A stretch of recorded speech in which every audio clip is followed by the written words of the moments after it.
দক্ষিণ এশিয়ার মধ্যে দ্রুততম সময়ে বাংলাদেশ হজের প্রস্তুতি গ্রহণ করায় প্রশংসা করেছে সৌদি সরকার।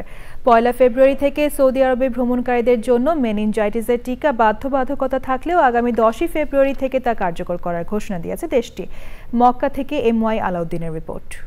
এবছর বাংলাদেশ থেকে সরকারি ব্যবস্থাপনায় ৫,১০০ জন সহ ৭০টি ট্রাভেল এজেন্সির মাধ্যমে মোট ৮৭,১০০ হজযাত্রী হজ পালন করবেন।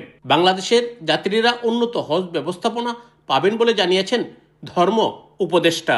আমরা একটা টিম স্পিরিট নিয়ে ২০২৫ সালের জুন মাসে অনুষ্ঠেয় এই হজকে এটা অর্থবহ কার্যকর করার জন্য আমরা আন্তরিকভাবে প্রয়াস চালাচ্ছি।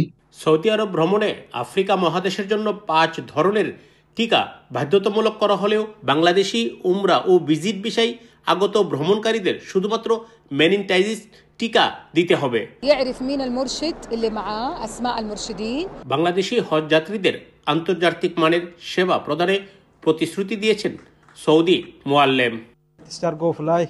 ونحاول هذه السنة إن شاء الله نخدم أكثر من 10,000 إن شاء الله في خدمة حجاج بنغلاديش ومتطلعين لخدمة أفضل مما كانوا فيه في السابق।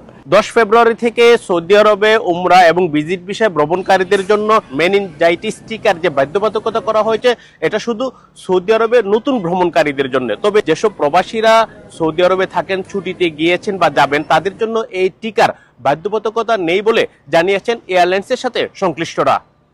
সৌদি আরবের জেদ্দা থেকে MY আলাউদ্দিন, চ্যানেল আই।